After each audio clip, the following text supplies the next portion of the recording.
bien que cela puisse sembler être une bataille inégale. Elle fut en réalité beaucoup plus serrée que vous ne le pensez lorsque les Houthis lancèrent une contre-attaque contre le groupe aéronaval Harry S. Truman le 15 mars 2024, entraînant le plus grand conflit naval américain depuis la Seconde Guerre mondiale. En effet, dans cette bataille, quelques secondes ont suffi à déterminer son issue. Les navires du groupe aéronaval Harry S. Truman, qui comprenait le porte-avions Harry S. Truman, le croiseur USS Gettysburg et les destroyers Stout, Jason Dunham et Sullivans, naviguaient à environ 50 miles au large des côtes du Yémen vers 18 heures ce samedi 15 mars, lorsque soudain, leurs radars ont détecté quelque chose d'étrange. Les principaux yeux et oreilles des navires sont les radars espions embarqués à bord du croiseur et des destroyers équipés du système Aegis, qui sont situés ici sur le Gettysburg ou, comme le montre la photo, sur les destroyers. Ces radars sont des octogones de 300 à 6 mètres de haut comprenant 400 éléments distincts. Il y en a 4 sur chaque navire Aegis. Chaque navire est espacé d'environ 20 miles pour former un cordon défensif autour du porte-avions, qui a une portée de détection maximale non classifiée d'environ 175 miles nautiques. Les radars espions du Gettysburg et du Stout ont détecté une série de contacts rapides vers 18 heures. Le système radar principal des navires équipés du système Aegis, tels que ceux du groupe de combat Truman, est un radar espion. Afin d'identifier et de surveiller les avions, les missiles et autres menaces aériennes, il utilise 3 à 4 réseaux phasés entourant le navire qui balayent électroniquement le ciel, offrant une couverture à 360 degrés. Avec une puissance de 6 MW, le radar émet des ondes radar invisibles à la place de la lumière, un peu comme un puissant projecteur. Le radar peut voir ce qui se trouve loin grâce à sa grande puissance, qui permet à ces ondes de parcourir jusqu'à 192 miles et de rebondir sur des objets tels que des avions ou des missiles avant de revenir. Non, il ne s'agit pas seulement de nuages et d'oiseaux. Spy peut effectuer des centaines de milliers de calculs par seconde grâce à ses algorithmes informatiques sophistiqués, qui font partie intégrante de son système de commandement et de décision. Grâce à cette analyse ultra rapide des données, les vigies sont informés que ces interactions sont dangereuses et se dirigent directement vers le groupe d'attaque. Les équipages de l'escorte déclenchent l'alerte générale en quelques secondes après avoir identifié ces rencontres suspectes. Bien qu'ils soient sur le théâtre des opérations depuis des mois et ayant subi des dizaines d'attaques, ces équipages aguerris savent que cette fois-ci, c'est différent. Les Houthis disposaient d'un arsenal secret d'armes spécialement conçu pour cette situation, mais ils n'en avaient pas connaissance. En représailles aux attaques de plus tôt dans la journée, les Houthis déploient des armes lourdes, telles que ce missile. Cette arme, connue sous le nom d'Asif, est le missile de croisière anti-navire le plus sophistiqué dont disposent les Houthis. Elle est équipée d'une ogive explosive de 550 kg et est basée sur le missile balistique à courte portée iranienne Fateh 313. La force de frappe équipée de radars espions n'a que quelques secondes pour réagir. Souvent seulement 15 à 30 secondes, alors qu'elle se déplace à Mach 3, soit 200-300 miles par heure. Mais le pire n'est même pas là. L'Asif vole à environ 20 mètres au-dessus du sol tout en suivant sa trajectoire de 450 km. Et il descend beaucoup plus bas lorsqu'il traverse l'eau, atteignant seulement 5 mètres au-dessus de la surface. Cette fonction, appelée Sea Skimming, est conçue pour rester en dessous de la ligne de mire du spy, passant directement sous son nez et dans le ventre du navire. Un service de surveillance. Le Gettysburg était le premier navire à reconnaître le danger qui approche. Imaginez-le comme un système d'alerte précoce, stationné bien en avant de la force de frappe. Les observateurs peuvent clairement voir 2 missiles approchant rapidement sur leur radar. Ils devraient lancer un missile SM-6, Conseil Aegis. Après l'approbation de l'officier tactique, 3 missiles SM-6 sont lancés vers les cibles depuis leur cellule de lancement verticale en quelques secondes. Le missile Standard Missile 6 est l'un des missiles les plus sophistiqués de l'arsenal de défense aérienne de la marine américaine. Avec une vitesse de 1,03 km par seconde, le SM-6 est à peine plus rapide que la CIF. Beaucoup pensent que sa portée opérationnelle réelle est beaucoup plus proche de 500 km, même si sa portée déclarée n'est que d'environ 240 km. Le SM-6 a une portée suffisante pour détruire les missiles ASIF bien avant qu'ils n'atteignent le groupe d'attaque, car il peut atteindre des cibles situées à une altitude de 70 000 pieds. Le chercheur actif intégré au SM-6 s'active dès que les missiles quittent leur cellule. Il commence à surveiller activement la position finale des missiles ennemis indiqués par Spy avant le lancement. À mesure qu'il s'approche des missiles, le SM-6 est nettement plus précis que ses cousins SM-2 grâce à ce réseau actif situé dans son nez. En effet, une fois que le SM-6 quitte le navire, il dispose de son propre autodirecteur actif qui émet en continu des impulsions radar à la recherche de la cible. Tandis que le SM-2 a besoin d'être éclairé par les illuminateurs MK-99 du navire jusqu'à sa phase terminale, lorsque son autodirecteur se met en marche.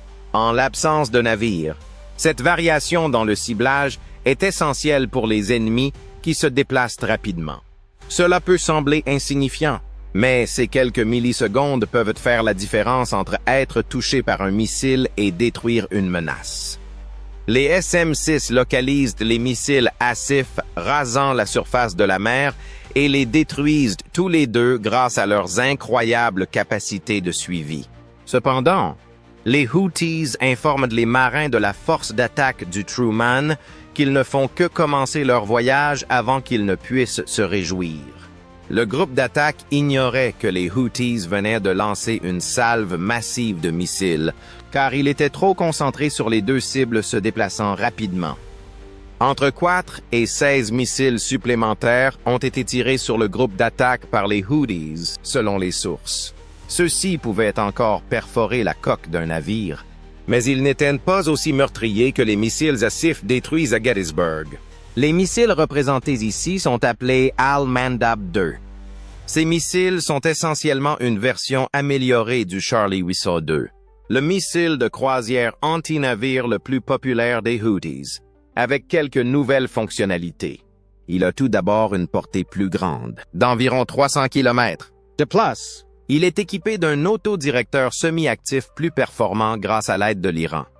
Cela signifie que jusqu'à ce que le missile atteigne sa phase terminale, dans les dernières secondes avant l'activation de son autodirecteur interne, il reçoit des informations de ciblage provenant d'un radar situé à terre. Le nombre impressionnant de missiles visant le groupe d'attaque oblige les navires à réagir de manière stratégique.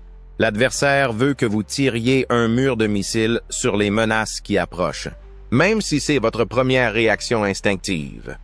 Les 96 cellules VLS de chaque destroyer ne sont pas toutes équipées de missiles SM-2. Plusieurs dizaines de Tomahawk, de missiles Sea Sparrow avancés et de roquettes anti-sous-marines feraient partie d'un équipement normal. Au final, un DDG ne dispose que d'environ 50 emplacements pour des missiles conventionnels. Dans le passé, lorsqu'il n'y avait qu'une invasion tous les quelques années, 50 étaient largement suffisants. Cependant, comme les cellules VLS ne peuvent pas être rechargées en mer, cela s'avère insuffisant dans ce conflit de haute intensité, qui a vu 174 attaques contre des navires américains depuis 2023. Les capitaines du Sullivans, du Jason Dunham et du Stout doivent donc répondre stratégiquement à ces menaces. La capacité d'engagement coopératif, CEC, est utile dans cette situation. Cette technologie physique, appelée CEC, utilise un transpondeur bidirectionnel pour transmettre jusqu'à 850 gigaoctets de données par seconde. Les navires peuvent traiter les données provenant des radars les uns des autres, y compris les données tactiques du SPI, grâce à cette technologie très résistante au brouillage. C'est révolutionnaire.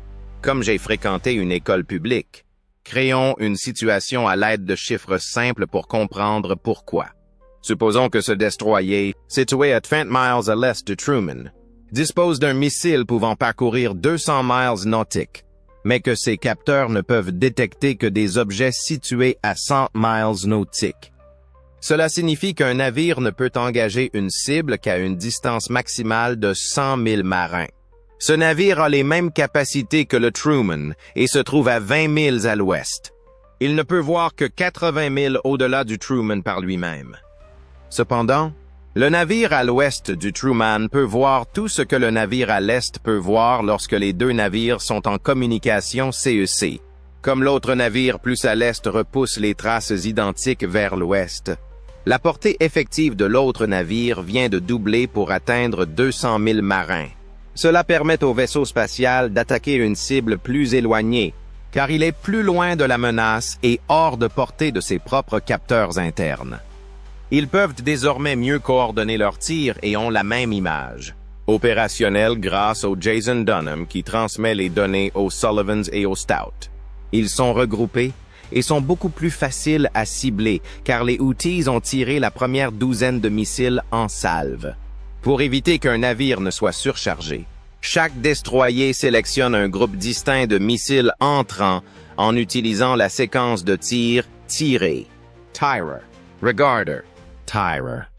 Les SM-2 se déplacent à environ 3,5 fois la vitesse du son lorsqu'ils sortent de leur cellule VLS.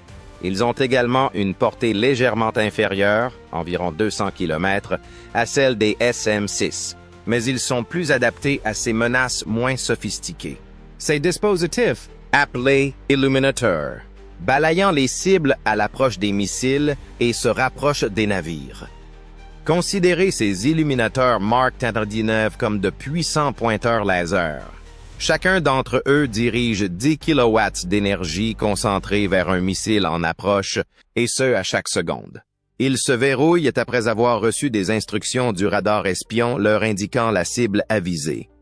En effet, l'énergie émise par l'illuminateur rebondit, actualisant ainsi la position du missile dans le système Aegis, qui la transmet ensuite au SM-2 en vol. Bien que cela puisse sembler lent, l'opération est répétée des dizaines de fois par seconde jusqu'à ce que la cible ou le missile soit détruit.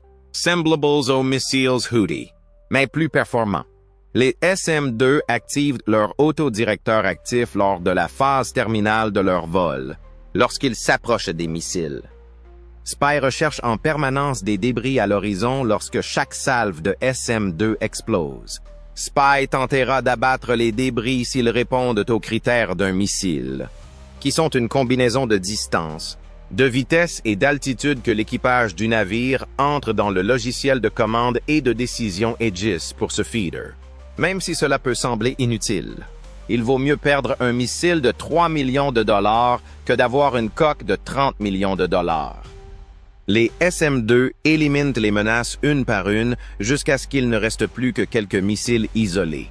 Comme le Stout est désormais le plus proche de la Terre, son ravisseur choisit d'utiliser des armes moins coûteuses et à courte portée plutôt que de gaspiller d'autres missiles dans ce qui devient rapidement une guerre navale au couteau. De plus, cette arme est idéale pour le combat rapproché. Son nom le dit littéralement. Ce système d'armes de proximité, CWIS, a 6 canons Gatling de 20 mm est prêt à infliger d'importants dégâts à ses missiles. Le CWIS peut détruire des cibles en un clin d'œil grâce à son radar et à son système de combat intégré, qui peuvent fournir jusqu'à 1400 solutions de contrôle de tir par minute. Le CWIS peut détecter des menaces aériennes jusqu'à 8,2 miles de distance avec sa cadence de tir de 400 coups par minute. Il peut également engager des cibles se déplaçant à Mach 2 jusqu'à 1500 mètres, ce qui est extrêmement proche pour un objet se déplaçant à une telle vitesse. Cette équipe, cependant, est préparée et aguerrie. Elle va exposer ses canons à l'avant alors qu'un certain nombre de missiles s'approchent du navire. Le Suisse s'ouvre en quelques secondes et les missiles commencent à se désintégrer un par un. Le CWIS est à court de munitions alors que des débris continuent de s'écraser près du navire. Cela s'explique par le fait qu'il ne dispose que d'un chargeur interne de 300 coups qui s'épuise en environ 40 secondes. Maintenant que le CWIS est vide, Ces énormes cotillons sont la seule chose qui peut encore sauver la situation. Ces tubes sont appelés MK26 Super Rapid Bloom Offboard Countermeasure, USRBOC en abrégé. De chaque côté de Jason Dunham, 2 de ces lanceurs à 6 coups, qui fonctionnent comme d'énormes cotillons, sont transportés. Le lanceur explose près du navire après avoir déployé le projectile à une vitesse de 75 mètres par seconde lorsqu'il est déclenché. L'objectif est de propulser le navire dans le vent, ce qui attirera le missile et éloignera le nuage du navire. En effet, ces nuages sont composés de 3 à 5 millions de fils d'aluminium individuels, qui ont été surchauffés par l'explosion pour créer une cible de 10 000 mètres carrés. Le but des projectiles de leurre est d'amener les missiles à détecter la cible beaucoup plus grande et à se diriger vers elle. Cependant, le missile traverse le nuage et tombe dans l'eau sans endommager aucun navire. Le groupe aéronaval. Truman peut désormais se détendre, car toutes les menaces ont été éliminées et le radar est dégagé pour la première fois depuis plusieurs heures. Les Houthis avaient calculé un coup risqué. Ils pensaient que leur arsenal croissant de missiles obsolètes de l'ère soviétique et de drones modifiés par l'Iran pouvait être utilisé à des fins d'intimidation et de harcèlement. Ils avaient également choisi la cible la plus importante dans ce cas précis. Un porte-avions américain, une métropole flottante en acier, équipée de capteurs et silencieuse comme la mort. Il ne s'agissait pas simplement d'une tentative d'attaque. Il y avait un message. Cependant, ils ignoraient que la marine américaine était déjà sur le qui-vive. Un réseau de surveillance encerclait déjà la zone bien avant que le premier drone ne décolle de la station côtière nichée dans les montagnes isolées du Yémen. À 60 000 pieds d'altitude, des drones Global Hawk surveillaient les signatures thermiques. Les vibrations provoquées par le lancement ont été détectées par des sonars sous-marins. Plus important encore, les préparatifs du lancement ont été interceptés par les services de renseignement au moins 48 heures avant l'attaque prévue. Les Houthis n'ont pas été arrêtés par les États-Unis. Ils ont attendu. Le projet Orion, un réseau de défense IA à plusieurs niveaux qui intègre des radars, des lidars, la reconnaissance des signatures acoustiques et le suivi optique, a rapidement repéré les drones dès leur décollage. Au moins 25 au total. Certains équipés d'explosifs, d'autres servant de brouilleurs ou de leurres. Chaque cible a reçu en quelques secondes un plan d'engagement, un niveau de menace et un score de probabilité. La réponse du groupe aéronaval a été chorégraphiée plutôt que paniquée. Des dizaines de missiles ESSM, Evolved Sea Sparrow Missiles, et RAM, Rolling Airframe Missiles ont été tirés séquentiellement depuis le pont de l'USS Gerald R. Ford. L'activation du système de combat Aegis depuis l'USS Normandy a créé des zones de destruction qui se chevauchaient en arrière-plan, illuminant le ciel comme une tempête nocturne. Mais il n'y avait pas que des missiles. Les drones plus petits ont été verrouillés par des lasers provenant de navires de soutien voisins, qui ont fait fondre leur système de guidage en plein vol. Les communications entrantes ont été perturbées par des hélicoptères MH-60 équipés de pod EW, Electronic Warfare. Les systèmes américains sont même connus pour intercepter les transmissions des drones ennemis et les rediriger vers le territoire Houthi ou dans l'eau sans causer de dommages. L'engagement a duré moins de 7 minutes. Un rayon de 80 km a été atteint avant que 23 drones ne soient détruits. Afin de recueillir des données télémétriques, d'examiner leur comportement et de tester la dernière IA adaptative aux menaces développées par l'armée américaine. 2 d'entre eux ont été autorisés à s'approcher, et ce non pas en raison d'un dysfonctionnement du système. Le porte-avions n'a été touché par aucune arme. Cependant, les gants étant désormais jetés, la frappe proprement dite ne faisait que commencer. Au cours des 10 dernières années, la marine américaine s'est éloignée de la guerre traditionnelle. Chaque interaction s'est transformée en collecte de données, et chaque drone en informateur non coopératif. L'architecture du code, les structures de commandement et les fréquences des signaux de l'attaque ont été décryptées et classées en quelques heures. Le résultat était époustouflant.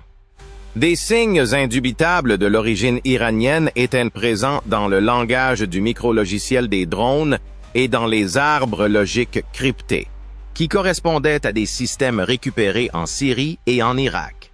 Il ne s'agissait pas seulement d'un acte isolé de la milice yéménite, et les implications étaient explosives. Il s'agissait d'un élément d'une escalade asymétrique organisée menée par le réseau secret de Téhéran. Et ainsi, le ciel hurla une fois de plus, aussi rapidement qu'il avait cessé de rugir. Cette fois-ci, il ne s'agissait pas d'une mesure défensive. Dans la mer d'Oman, des missiles de croisière Tomahawk ont été tirés depuis des plateformes submergées. Des drones hypersoniques ont été lancés depuis Djibouti et des bases terrestres jordaniennes. Chaque frappe était synchronisée pour causer des perturbations plutôt que de simples destructions.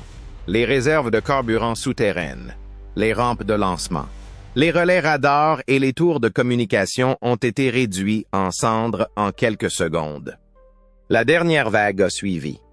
Sous le couvert d'un silence électromagnétique total, des bombardiers furtifs B-2 Spirit ont survolé l'espace aérien, transportant des bombes intelligentes capables de pénétrer l'atmosphère et d'exploser sous la surface. L'objectif était clair: détruire les infrastructures qui avaient permis ces frappes et non tuer des combattants. À l'aube, les vestiges des centres de commandement côtiers des Houthis ressemblaient à des fossiles calcinés, silencieux, marqués et insignifiants. Cependant, cela allait au-delà d'une simple riposte tactique. Le rassemblement était géostratégique. Tout le monde dans la région, de l'Arabie saoudite à Israël, en passant par l'Iran et la Turquie, a compris que les États-Unis ne permettraient pas un test gratuit de leur supériorité navale. Le prix avait en fait été fixé. Il n'était plus question de diplomatie ni d'avertissement. Des mégawatts de puissance de feu, des programmes cybernétiques de 0 jour et le poids du silence qui ne suit qu'un bruit assourdissant ont été utilisés pour le quantifier. Des fissures sont même apparues au sein des rangs Houthis. Les conversations interceptées trahissaient une certaine frustration. La détection précoce des drones a soulevé des questions parmi les commandants. Les techniciens se sont demandé si les codes avaient été divulgués. Certains ont publiquement remis en question le rôle de l'Iran, se demandant si Téhéran les utilisait comme des pions dans sa propre escalade. De plus, certains indices laissaient penser que les dirigeants Houthis pourraient tenter une nouvelle offensive, mais cette fois-ci en utilisant des tactiques de vagues humaines autour des points stratégiques de passage maritime afin de détourner la réaction américaine vers des zones à forte concentration de civils et de marquer des points sur le plan propagandiste. Si tel est le cas, ils ont commis une nouvelle erreur. En effet, la marine américaine ne se contentait pas de se préparer à une nouvelle vague. Elle était presque prête à fermer la mer. Un autre front a commencé à se briser, cette fois dans l'esprit des puissances régionales plutôt que sur le champ de bataille, alors que la fumée du dernier dépôt de drones détruits se dissipait. Des balayages radars à spectre complet ont été lancés secrètement le long de la frontière occidentale de l'Arabie saoudite, qui est depuis longtemps la cible des missiles Houthis. Au lieu d'attendre que la situation empire, sa chaîne de commandement a travaillé directement avec les États-Unis. Le commandement central a fourni des données, l'espace aérien et des systèmes d'alerte précoce, ce qui n'avait pas été vu depuis le pic de la lutte contre l'État islamique. Pour les Saoudiens, il ne s'agissait pas seulement d'une relation, c'était une question de survie. Les cyberanalystes de l'armée israélienne étaient très intéressés par la stratégie de défense multicouche de la marine américaine. Leur propre plan pour les prochaines patrouilles en Méditerranée était étroitement coordonné avec la capacité d'interception, de tromperie et de redirection autonome en temps réel. Les commandants murmuraient une nouvelle doctrine stratégique. La contre-force de l'IA est désormais plus décisive que la dissuasion humaine. Mais l'atmosphère était tendue à Téhéran. Les briefings sur la sécurité intérieure présentaient une image plus sombre de la perte, malgré les efforts des médias d'État iraniens pour la minimiser. Les traces laissées par l'opération des Houthis étaient trop personnelles. Les opérations spéciales américaines ont trouvé de nombreux fragments de numéros de série qui confirmaient un assemblage collaboratif dans les corridors industriels irano-qatariens, en plus de retracer la télémétrie des drones jusqu'à des installations à Tabriz et Bandar Abbas.